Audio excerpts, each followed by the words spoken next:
Hello दोस्तों, आज की कहानी है जाति प्रथा के बीच फंसी एक प्रेम कहानी।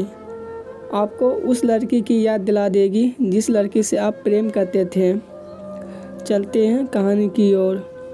सुरेश और शिवानी की, जिसका जन्म एक ऐसे गांव में हुआ था जिस गांव में आज भी वहां के लोग जाति प्रथा से बाहर नहीं निकले हैं। लेकिन उसी गांव में सुरेश नाम का लड़का रहता था जो जाति से दलित समाज का था। वह अपना घर चलाने के लिए बच्चों को ट्यूशन पढ़ाया करता था। सुरेश हमेशा बच्चों को सही राह पर चलने की सीख देता था। शिवानी भी उसी गांव में रहती थी और वे सुरेश को अक्सर बच्चों को पढ़ाते हुए देखा करती थी। शिवानी के पिता गांव के ही मंदिर में पुजारी थे। शिवानी रोज़ सुबह मंदिर में पूजा करने जाया करती थी। सुरेश भी मंदिर के रास्ते से ही बच्चों को पढ़ाने जाया करता था। अक्सर दोनों एक दूसरे को देखकर नज़र झुका लिया करते थे। सुरेश गांव के बच्चों को एक बरगद पेड़ के नीचे पढ़ाया करता था। कभी कभी शिवानी भी उस जगह आ जाती थी। सुरेश शिवानी को मना भी करता था कि तुम यहाँ पे मत आया करो, अगर तुम्हारे पिता ने देख लिया तो समस्या खड़ी हो जाएगी।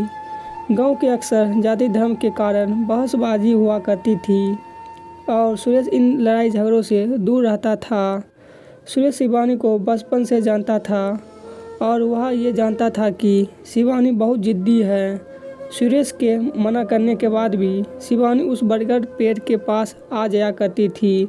एक दिन गांव के एक व्यक्ति ने शिवानी को सुरेश से बात करते हुए देख लिया। फिर उसने ये सारी बात शिवानी के पिता को बता दिया।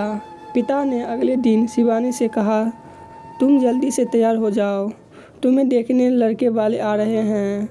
ये बात सुनकर शिवानी हैरान थी कि अचानक उसके पिता ने ये निर्णय कैसे ले लिया। अगले दिन शिवानी उसी बरगद पेड़ के पास जाती है जहाँ सुरेश बच्चों को पढ़ा रहा होता है। शिवानी ने सुरेश से कहा, पापा ने मेरे लिए लड़का देखा है, मेरी शादी होने वाली है। ये तो अच्छी बात है सुरेश, लेकिन मुझे शादी नहीं करनी है, मुझे यहीं रहना है इसी गांव में। शिवानी, क्यों, ऐसा क्या है इस गांव में जो तुम यहाँ से जाना नहीं चाहती हो?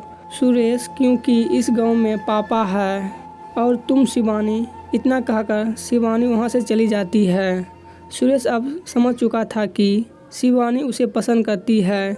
सुरेश के दिल में भी शिवानी के लिए प्यार था, लेकिन उसने कभी भी अपने दिल की बात शिवानी को नहीं बताया।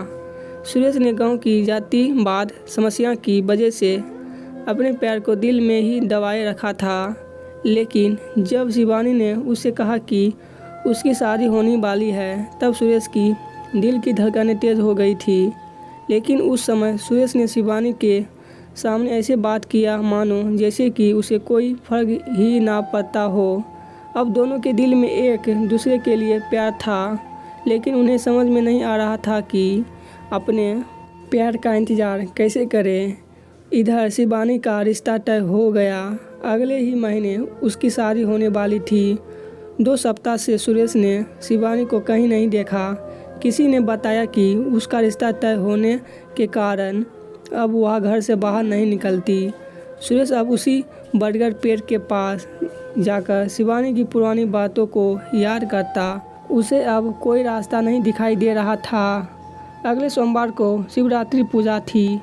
सुरेश सुबह से ही मंदिर के पास खड़ा था। उसे उम्मीद था कि शिवानी मंदिर ज़रूर आएगी और कुछ देर बाद शिवानी मंदिर आती है। सुरेश तुरंत मंदिर की गेट के पास जाकर खड़ा हो जाता है। शिवानी की नज़र सुरेश पे पड़ती है। वह सुरेश को देखकर मायूस हो जाती है।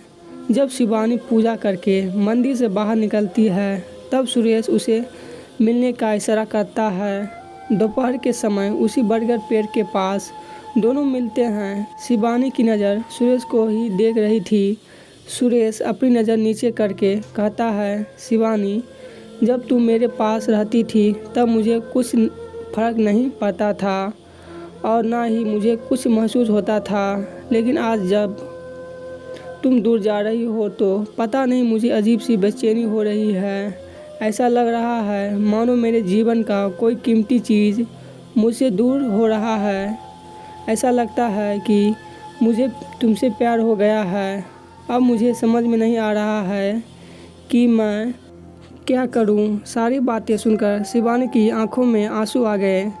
उसने कहा, सुरेश अब तुम ही बताओ कि मैं क्या करूं। मैं भी तुम्हें बहुत चाहती हूं, लेकिन कभी तुम्हें बता नहीं पाई। अब कैसे रहूंगी मैं तुम्हारे बिना। मुझे तो कुछ भी समझ में नहीं आ रहा है। अंत में सुरेश ने शिवानी से कहा कि चलो हम दोनों यहाँ से कहीं दूर भाग के शादी कर लेते हैं। लेकिन शिवानी ने सुरेश को मना कर दिया, क्योंकि शिवानी को अपने पिता की इज्जत और गांव में उनकी मान सम्मान सामने दिखने लगी और वे ऐसा कोई कदम नहीं उठाना चाहती थी जिसकी वजह से उसके पिता का सिर झुके।